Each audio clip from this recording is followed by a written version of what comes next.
Can I tell you my Saturday tradition? I know your Saturday tradition, but Go on. our dear listener might not. Oh, good point. It is, coffee, bacon, breakfast tacos, and most importantly of all, college game day. Oh, yeah. I love college football. I know. So much apple cider football weather, people. I just love fall. I love fall. I'll put myself on blast. I've already had a fall drink from Starbucks. Not sponsored, but I would love it if we were. I've already had one. The pumpkin cream cold brew. Are you kidding me? It's the best drink. It is.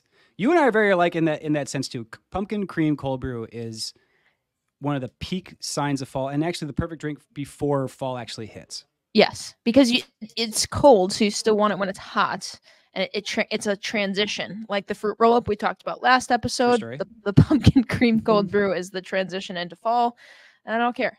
Well, you know what? This pumpkin cream cold brew brings us to another episode before the love spring. All right, well, we're back, and like we said in our intro, it's fall. It's September. It's football season. It's amazing at this point. Sure, we might have to cut this out, but maybe the Badgers have won all their games, and that's great. And we're going to go to the Rose Bowl.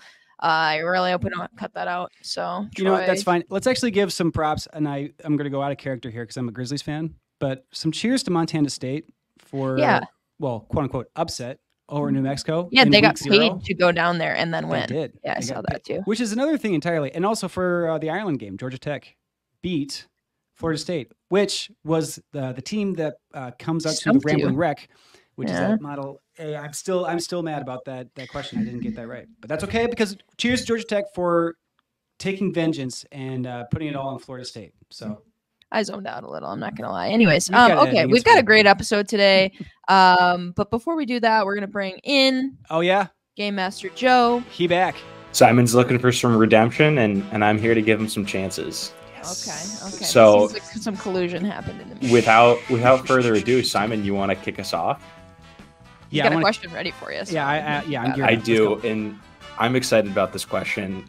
This one might be my favorite question I think we've ever included. Oh. Because it goes back to the craziest Olympic Games of all time, those 1900 Paris Olympic Games, where we had architecture was included, pigeon shooting. Breakdancing was not included. No, not yet. But in this one, and here's your question, Simon, there was a bizarre event called swimming obstacle course. Name one obstacle involved in this competition.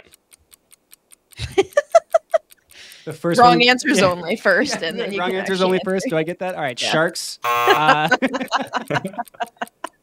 Oh gosh, boy, I weirdly want to say a net, but I feel like that would be cruel to put a net in the way. I feel like logs are definitely a part of it. I'm gonna go with logs. Floating logs, you have to swim around. An interesting take. I mean, if you're thinking about obstacles for swimming, you're not gonna swim. Oh wait, well hold on. Oh my God. If we're doing an obstacle course, then they could put rings underwater. I'm overthinking this now. This is bad. You're really go back to my original answer of sharks. Think about the year here. I need a final answer. Oh God. I'm gonna give you your hint. Don't say logs. I'll go with a simple wall. You have to just avoid a wall or something. Close. No cigar. Your options were climbing up a pole, crossing over a row of boats, and swimming under a row of boats. Oh, these wacky 1900s Olympic Games. That is my vote for coming back in 4 years. LA 2028. Do they climb a pole out of the water or is it underwater? I don't know. We're gonna have to, maybe we'll put up a pole. Are you fighting? Are you taking turns, climb up the pole, or can you just Maybe there's lots of poles. It's not, I think it's one person going at a time at the obstacle. Maybe we're off to a rip-roaring start. Sharks was the answer. Good. All right, Marie. Yep. You have cinematic scoreboard. Okay. Sponsored by Fandango. Sponsored by Fandango. In the iconic basketball film Space Jam, NBA legend Michael Jordan teams up with Looney Tunes characters to win a high-stakes basketball game against alien invaders. What is the name of Michael Jordan's basketball team in the movie? Oh, the Toon Squad. Nice. Good. You got it. Okay. I'm like picturing everyone's Halloween costumes they wear and what's on the front. When's the last time you watched that movie? I mean, that should also be on an annual watch list. Watch list for sure. I think so, if July is the year of Sandlot, I think then October being the start of the basketball season should be when you watch Space Jam. Space Jam for sure. Monstars versus Toon Squad. And Bill Murray deserves the biggest shout out of all for like really getting after it for that role. And the iconic line at the end where he's like kind of sad on the bench and Larry Bird is like, "Are you okay, Bill?" He's like, "Yeah, it's fine. It's just I had my shot. Let's go Bulls." And his voice breaks. He says Bulls. Can we clip to that? We'll do something. We'll see if we can figure it out. Wait, Joe, can we get a score check? No, because we don't have an accurate scoreboard. I'm winning. I'm up 1. That's the scoreboard. You guys are tied. It's fun to fun. Been keeping score. Simon, you were upset last time about your mascot mayhem fumble. So I'm gonna give you a chance. Okay. And I've got all the confidence in the world on this one for you, buddy. Boy. Set me up. Your question is, this beloved mascot from a New York university is named Otto. What school does Otto belong to? That'd be Syracuse University. That is correct. He's back. He's back. Like he never left. Marie, are you ready? Yes, I'm ready. You have team time travel. Okay. This is not going to be good. It's going to be good. Okay, we're ready. In 1999, this women's national soccer team won the World Cup with a memorable final victory that ended in a penalty shootout to win their second World Cup. Which country did they represent? The US of A. That is correct. Randy Chastain for extra points. Scored it. One of the greatest Iconic moment. Greatest games. I 25-year anniversary. Wasn't it in the Rose Bowl too? Yeah. Yep. Oh man, what a game. I think it was like over 90,000 people were there, which was the record, but I think just got broken like last year. Which is wild to think about. I know, like 98,000 people were at a Barcelona game, I think. We gotta call Randy Chastain and get her on the pod. Oh sure, yeah. Let's just give her a ring. Okay. It's funny that we don't have a scoreboard now that Simon's not winning. Isn't that funny? All right, we'll see you later, game. Simon gave me $20. Collusion. I knew it. I just knew it. You're up by 1. Thank you, Game Master Joe. Appreciate you. All right, anyways, yes, it is fun to fun. I know, I understand, and that's what we're here for. You're up by 1. The love of sport and Marie winning and me kicking butt. Just kidding. All right, we have a really, really, really, really, really good episode today. I'm very excited for you guys to hear this one. Khalid on hold. He's ready to go. He showed up early, bright and early into the booth to do this episode, and for his foundation put me in. We're excited to have him on and to talk more about it. And he is an exceptional person. He really is. Exceptional person, exceptional organization that he is now hoping to grow and run and manage. We get all into that, so I don't want to spoil anything. But now that we have video, you can't really pretend like we have the person here. No, I know. It was part of the illusion. There's a little peek behind the curtain for you, dear listener, that this is not all recorded at one time. Because we aren't that organized. Yale graduate, collegiate football star, former professional rugby player for the Austin Gilgronis. Yeah, there it is.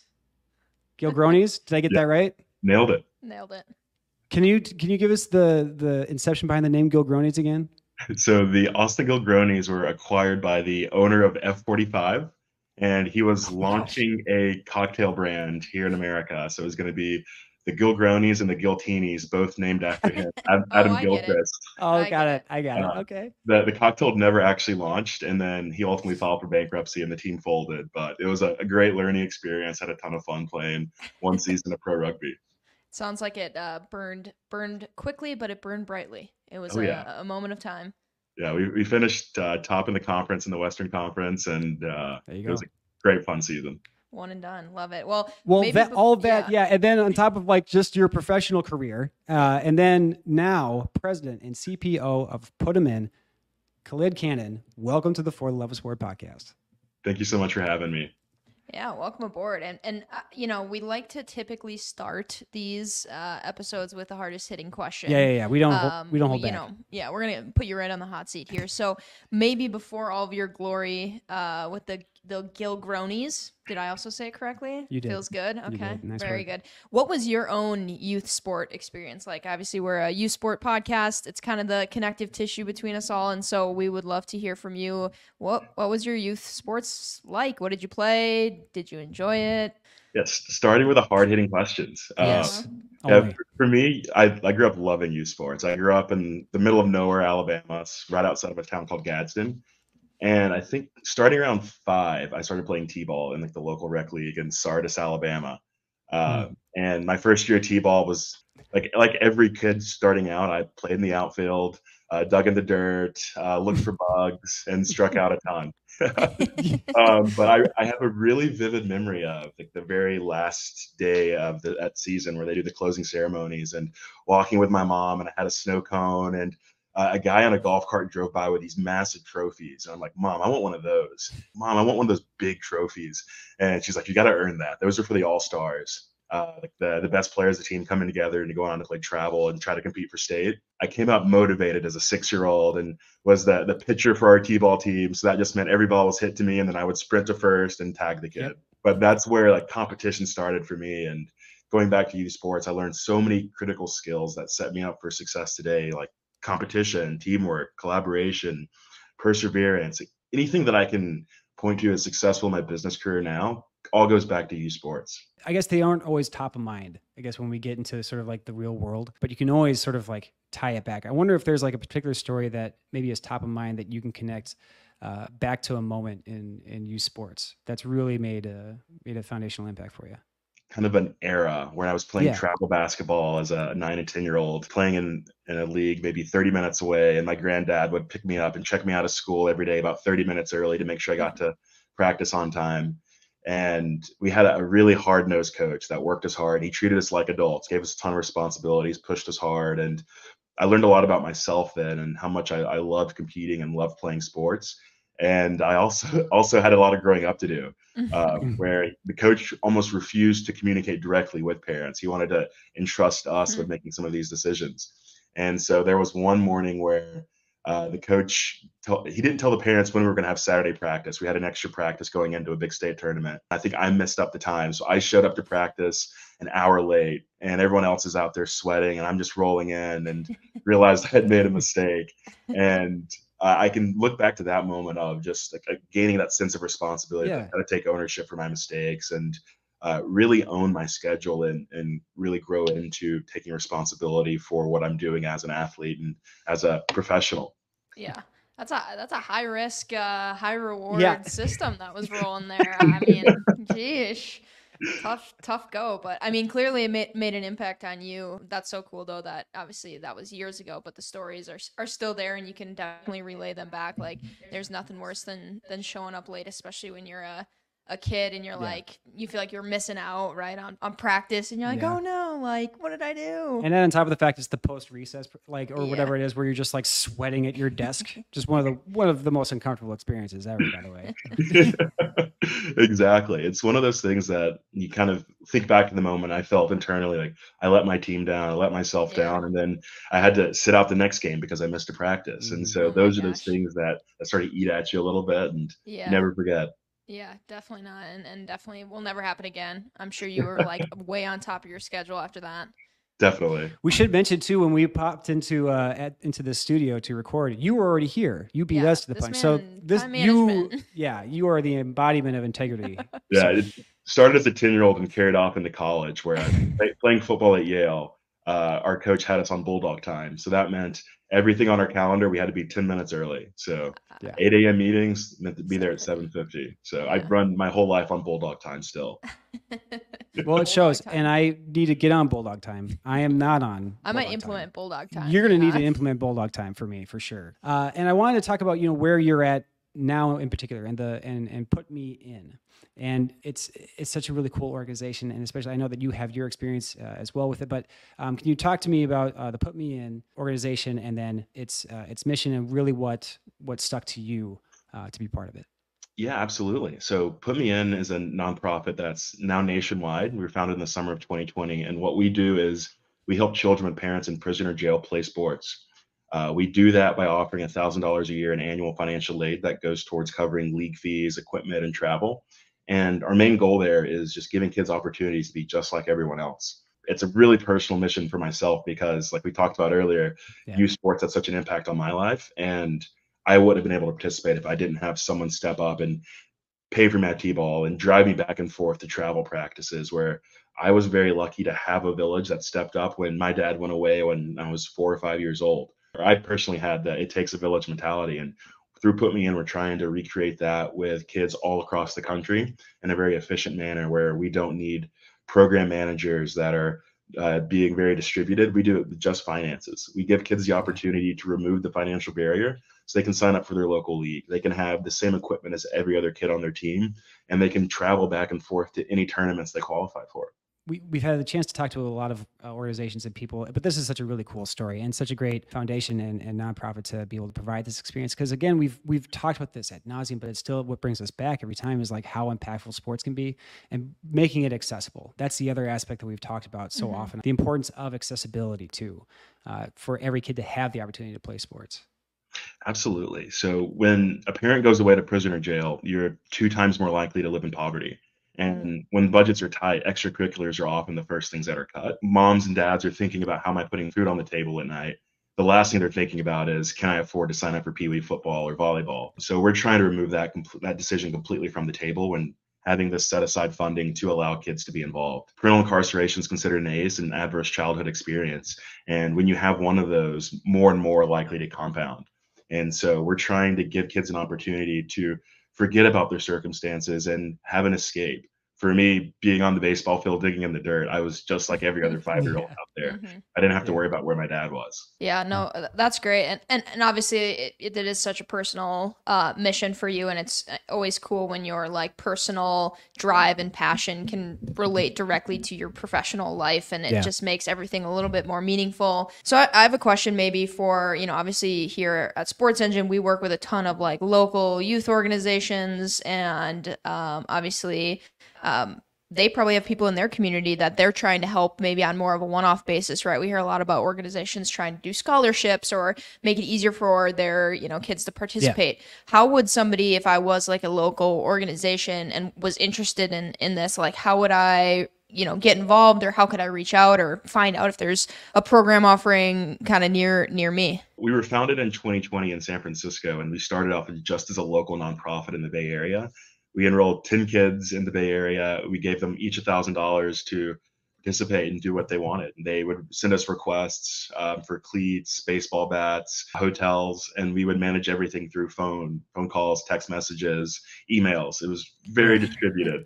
And we realized early on that was going to have a lot of pain points for us, and it wasn't a scalable model. So in 2021, we developed technology. So we now have a mobile app that each of our caregivers is onboarded onto, and they're able to log into an app, take a picture of a receipt of something they purchased, and we can reimburse them.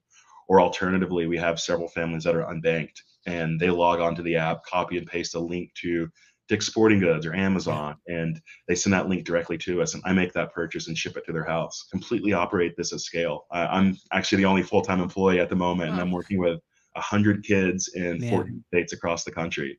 And because of our technology and our focus on efficiency, we can be anywhere with the drop of a dime. So if there's any local leagues that has a kid in need, has anyone that would be a qualifier for our program, and the main things for our program are having a parent in prison or jail and staying in school. If there's anyone that's fit for that, they're free to reach out to us, and we'll be happy to try to make that work and get them into our program. That's awesome. I can't imagine the impact it has of just like throwing out sort of like a wish list of like, I just need this to participate, and then seeing that arrive and like the unboxing of that has to be so impactful. I wonder, like from your experience and the work that you're doing, do you have any stories that come to mind, any players that you've helped out that have reached out and shared their story with you? On the topic of the equipment, we've had one of our early girls in our program who was trying out for a local softball team, and she was probably the best player on the field that day, but she showed up with holes in her softball pants and dents in her bat. And she was playing on the field with girls that were from wealthier neighborhoods and had top of the line equipment. And just because she didn't feel like she was good enough and she didn't feel confident. She had her legs crossed in the outfield, or she wasn't focused and locked in. She didn't feel like she belonged. Through Put Me In, we got her the best softball pants she wanted. We got her a new baseball bat, or new softball bat, sorry. And she came out the next year and absolutely crushed it. She felt confident, she felt empowered, and most importantly, she felt like she belonged. And that's what we're trying to recreate. Yeah, I feel like it's such an understated, or maybe not talked about enough, of like getting a jersey or something that made you feel like you were like part of something was like the coolest thing back in the day. It's still pretty cool, like when you get swag from work, yeah, like you feel cool, like you get stuff that everyone else has. But it's something that if you don't have it, most kids, like, you know, they don't have to worry about that sort of stuff, and so they can just show up and be their best selves. But if that's something you're worrying about before you're even at the field or at the diamond or court, whatever it might be, like that immediately puts you on your back foot, and now you're worried and you just want to fit in because you're just a kid, and you don't know any of these people, and you're not going to show up as your best self, and who knows what you could achieve if those things aren't, you know, on your mind and worrying about. Yeah. And we feel, I mean, as adults, we feel like, oh, well, we know from experience that equipment doesn't matter that much. It's about the player. But when you're a kid, like, look good, feel good is very much the case. So that's why we have our app set up, to give these families choices. We don't ever prescribe that you have to get this bat or this cheaper model of cleats. We want them to get the pair that everyone else on their team has. I remember onboarding a kid 2 years ago, and we went through the whole process where I asked him a few questions about his favorite athletes, and just asked him about school, and he was very quiet and didn't really want to share much with me. And then I walked his mom through using the mobile app, and then at the end I asked him if he had any questions for me, and he very sheepishly asked, "Can I get the new LaMelos?" Like every other kid on the team has those, and I'm like, "Absolutely, we can get you the LaMelos." And so he was so excited for that. And now every time we get a chance to chat, and I hear updates on him playing basketball, and his mom sends videos, it's just so exciting because I know that he's just excited to fit in with everyone else, and he feels like he belongs. For basketball too, and each sport I think has their own like specific equipment that like can mean like the most. But for basketball specifically, it really comes down to the shoes. You won't play well, but you can wear jean shorts. But if you're wearing jean shorts with LaMelos or AE1s, you're gonna play great. Doesn't matter. Wasn't that the movie Like Mike? He puts the shoes on and then he's like got the powers. Kind of the origin story for Put Me In is along those lines, where our lead founder, Matt Blodgett, grew up in Minneapolis, and his dad was in prison, and he had his local church community come together and support him and buy him football cleats. And it really stands out because a few years back, he was taking his young son and introducing him to his high school coach and showing him some film of it. This is dad when he played, reliving the glory days. And the thing that stood out on the film was not just how violent and aggressive he was and playing angry, it was the color of his cleats. Matt's cleats were bright white, and every other kid on the team had black cleats. And this was the 90s, the Fab Five era, where you wanted black cleats and black socks. And because Matt had his cleats donated, they stood out. They weren't quite the same. He had the most stylish cleats in the 60s. And one reminded him that he had someone that stepped up and cared for him. But two, it was, I want kids to be able to fit in and get involved and be like everyone else and not have to stand out and feel comfortable. Your story is so cool. That's it's one of those things where I just get to be like sort of like floored, and I feel like I'm Chris Farley interviewing like Paul McCartney saying, so like, you're awesome. I wanted to ask you about, how, the inception of it from your involvement, like learning about the organization in general, and now being the president CPO, like just running it from technology, that kind of experience. But talk to me about, discovering the program, and maybe some of the early days, early moments of being part of it, and things that you learned along the way. Absolutely. So I'm a big believer in everything happens for a reason. And it goes back to the summer of 2020 and peak pandemic, when I was just doing walking blocks around my neighborhood here in Austin, Texas, and catching up with friends. And I was catching up with my best friend, Peter, and he was telling me that, work's going well, life's good in general. But he's just started volunteering with this org where they don't know exactly what they're going to do, but they're going to help kids that have parents in prison play sports. And he was getting involved to help figure that out. And it was just another coincidence thing where he bumped into Matt, our founder, on the streets of San Francisco wearing Yale football shorts. And the Ivy League brotherhood immediately was reconnected there. And so Matt recruited Peter to help with some of the local work in San Francisco. And I heard about it from Peter, and I paused because I'd never really thought of myself in that light. I grew up on a farm in Alabama. I always kind of knew I was a little different than all my other classmates at Yale, where I had guys on the team whose dads were CEOs and execs at tech companies and investment banks, and my dad was on parole. Like it was an immediate calling. So Pete introduced me to Matt, and Matt and I started having weekly meetings for the next 2 years, where I was one of the earliest volunteers doing a lot of the back end work. At the time, I was working in consulting here in Austin. We were focused on a lot of tech projects, and I was doing cascading strategies down through organizations. And then later on, I pivoted and I was doing scaling small tech companies from $5 million to $100 million. It was just coincidental that the work I was doing in my day job just worked perfectly with everything we're trying to do at Put Me In. We hit a point where we got a really nice grant to start taking Put Me In seriously. Matt had been volunteering and doing it for the first 2 years, and he approached me and was like, "We've got funding for a full-time executive to lead this, and I think you'd be the best fit for it." And at first I was like, "Oh, I'm not ready for that." But the more I thought about it, it was just something I couldn't say no to be able to help kids that were in my shoes and really shape this program in my own image. It's been an incredible opportunity that I'm super thankful for every single day. We've talked to you a little bit, but from the time we've spent, it seems like they definitely made the right choice. You are so enjoyable to listen to, and your passion comes through. Sure. But I want to dive, maybe we can go back a little bit. First and foremost, did you always want to go to like an Ivy League school? Like how did that come to be? I mean, you're from Alabama. That's not quite the target area, I would assume, that goes to Ivy League schools. I've played a lot of college football, EA Sports, college football. I don't know if you know that by everything about me, but I don't know that Alabama's in Yale's pipeline. I'm not really sure. Yeah. What was that like, or why Yale? What led you there?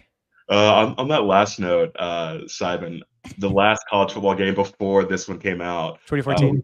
Yeah, that was my freshman year, and so we downloaded the rosters, and I had myself at the game. So up until last summer, my friends and I would still play the downloaded Yale rosters whenever we got together. I still have a copy. I still play it. But my journey was, I had this great support system that always pushed me to excel athletically and compete, but they always told me school comes first. And I always took that to heart, where I graduated top 3 in my class, my high school class in Alabama. And I had, I think, a 33, 34 on my ACT. And my plan was to just go as a normal student to either Vanderbilt or Ole Miss and have an academic scholarship and have everything taken care of and just focus on school. And then I got a call from, I believe, Tennessee State offered me a scholarship for football. And I'm like, I had no plans at all to play college sports, but I guess I can see where this takes me. That summer was just another fate thing it happened where it was almost exactly Put Me In's model, where my granddad opened up a credit card and gave it to my mom and it's like, take him to camps. And so my mom and I drove all over the country visiting football camps. We went to Wake Forest and Louisiana Lafayette, Middle Tennessee, Troy, UAB, Sanford, Alabama, Auburn, all of those schools. But at the Vanderbilt camp, I did a big broad jump, and then I landed. I looked up and I saw a coach that had the Y on his chest, and I looked at it and said, "Is that Yale?" And he's like, "Yes." And I said, "I've got a 34 on my ACT," and then I walked to the back of the line and let's go. Amazing. Right after this broad jump, what a move! Just flex on him. He followed me, and then from there it was like, all right, I want to go to the Ivy League. I didn't know they had football. I didn't know all the opportunities they had, but the more I learned from it, it was an incredible opportunity that I couldn't say no to. So ultimately, my recruitment came down to Yale and Harvard, and the coaching staff, the team at Yale. Yeah, I get to tell people Harvard was my safety school because I only applied to Yale. I sent in one college application to Yale and got accepted. But it was an incredible experience, and I wouldn't trade it for the world. Was that like you? Were you someone who was? But it was just like it took you over, and you were like, I got to say something to him. My high school football coach, Joe Billingsley, used to describe me as stoic. I was very quiet, reserved. Didn't just always kind of kept to myself. Some of the other guys I played football with in high school told me that when you go to these camps, you got to put on this persona. So it's like Clark Kent, Superman. So you've got to walk in confident and catch people's eyes. So I felt confident after hearing some oohs after my jump and went for it. Oh, that is so good. I have chills. I do too. Cool story. That was such a cool story. And it's listening to the universe and what it gives you. And then when you do something like that, like a big broad jump, just leaning into that confidence. Probably would be a different experience if like completely rolling my ankle and going, is that a Y? Is that for Yale? And the guy's like, yeah, whatever. Just go over the sidelines. You're hurt. Playing college football in Yale, playing the Ivy League, it's not a step down. It's still D1. These are still like top tier athletics. Can you talk to us about some of the lessons that you learned while playing at the highest like D1 level, and not just, playing college football 2014, shout out to EA Sports, but talk about the experiences of playing in college and some of the things you learned, maybe besides Bulldog time, which is a great lesson just for myself. Playing at Yale, I absolutely learned so much. For one thing, it was 1,000 miles away from home. So I gained a ton of independence, developed my own like sense of self and personality. And I feel like I blossomed in my 4 years there. You learn a ton about time management. In the Ivy League, you're just like every other student. There's no athletic scholarships. I was on full need-based aid because I grew up on a farm in Alabama. My mom was a single teacher, and so I didn't have to pay a single dollar to go to Yale. We just had the student contribution. So I worked in a call center at nights, and so I worked a part-time job. Officially 20 hours a week of football, but probably closer to 40 to 60 hours. And then I was a double major in chemistry and geology. And so I learned a lot about time management. Cool thing about going to a place like Yale is the conversations you have outside of a classroom. So you never know when you're sitting at a dining table talking to the next president or the next founder of a unicorn.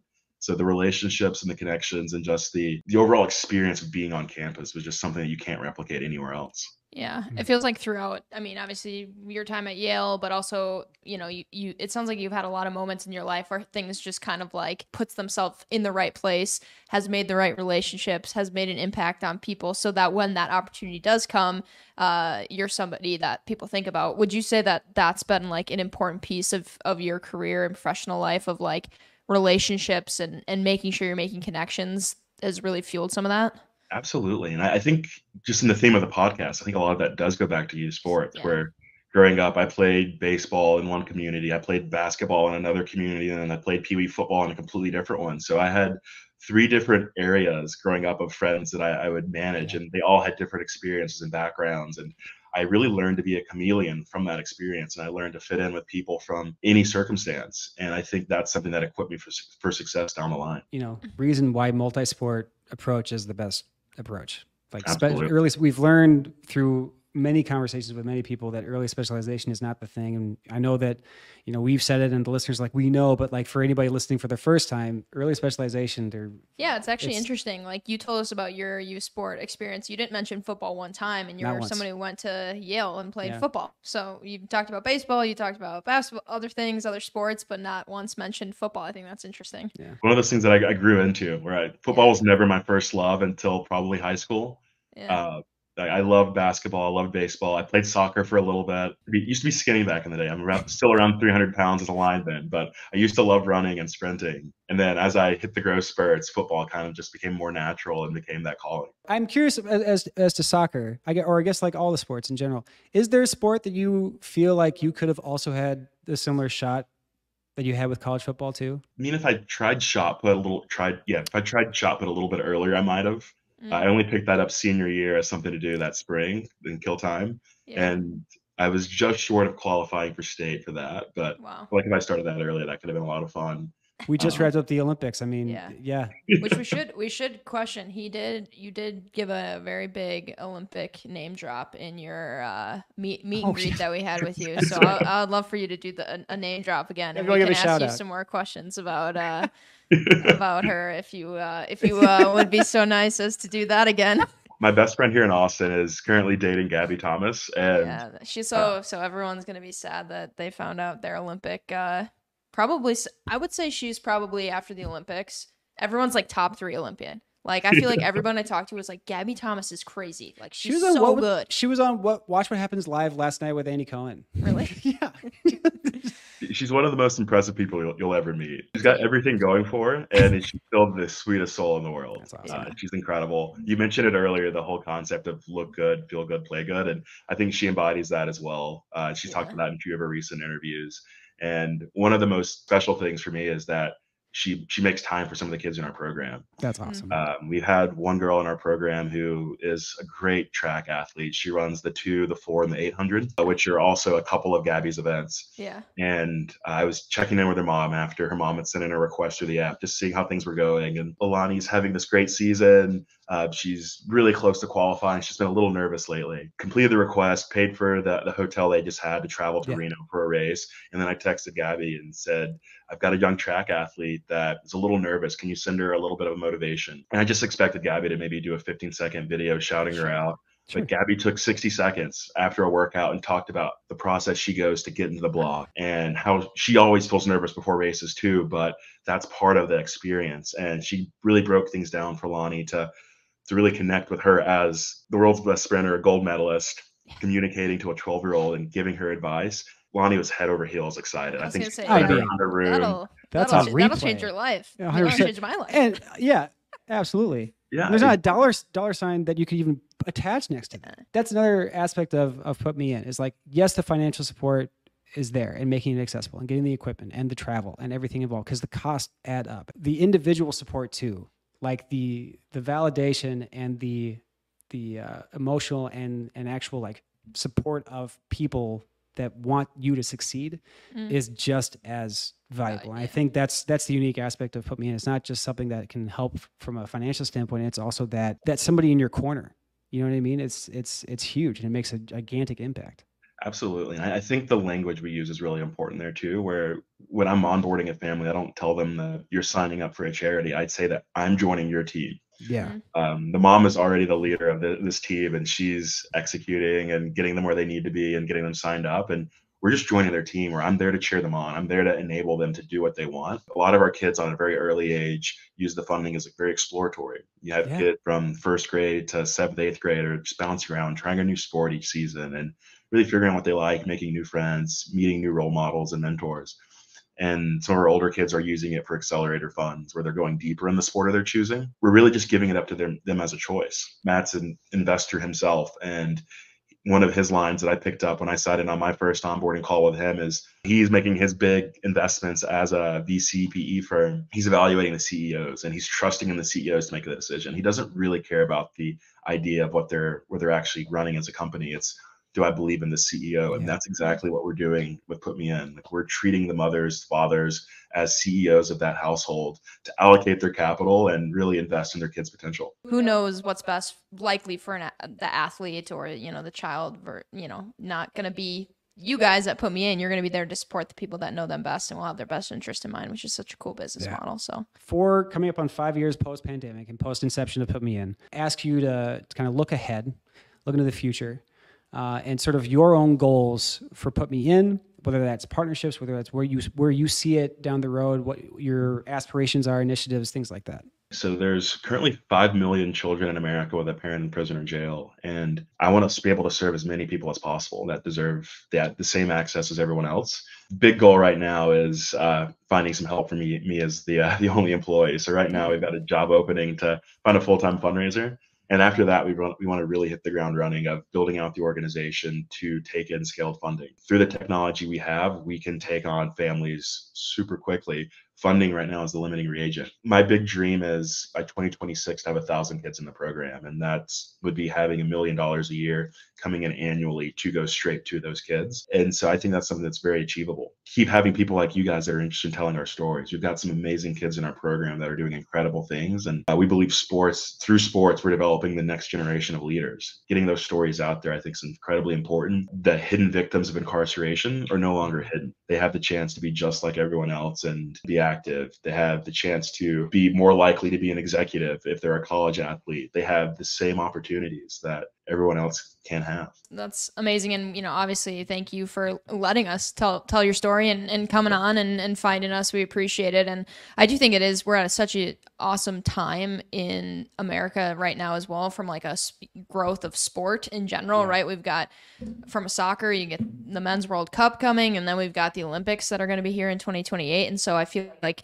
that alone should help, fuel what is sport in our country. And hopefully you see the momentum. Hopefully you see something. The growth from the seeds that are being planted. There it is. Which are the future, events and things that will be happening in America. Okay, Did we get amazing. there? That's Did we why make the there's metaphor? 2 of us. That's why there's 2 of us and not one. Yeah, I think we're definitely going to be seeing a lot of momentum in the next few years. Yeah, I think we just saw Josh Harris this week, the owner of the Sixers, invested a lot into youth sport. So I think there's going to be a ton of change in the sports landscape in America itself over the next 4 years. And I hope there is a focus on getting people involved. You've got organizations like the Aspen Institute for Sports and Society that are doing some amazing things with their Play 60 program and trying to get everyone active. A great tailwind right now and a great opportunity for Put Me In to make an impact and give kids access. 100%. We love it. We love helping in any small way that we can in this little podcast, but we're not done yet. No, we're not done yet. We're not done yet at all. Stuff and now. Also, when we talk about partners, let's shout out to True Sport and to NCYS and the partners that we've worked with across Sports Engine 2. And shout out to Put Me In and what you guys do. It absolutely amazing work. I'm so happy you were able to hop on here for our call. There is one aspect of the show that we do not talk about ahead of time, which is the this or that gauntlet. All right, we've got 5 this or that's. These are going to be just very simple gut check. These are very simple, top of the mind, rapid fire answers sort of thing. Like if I say, for instance, coffee or tea, the answer is coffee. Awesome. There you go.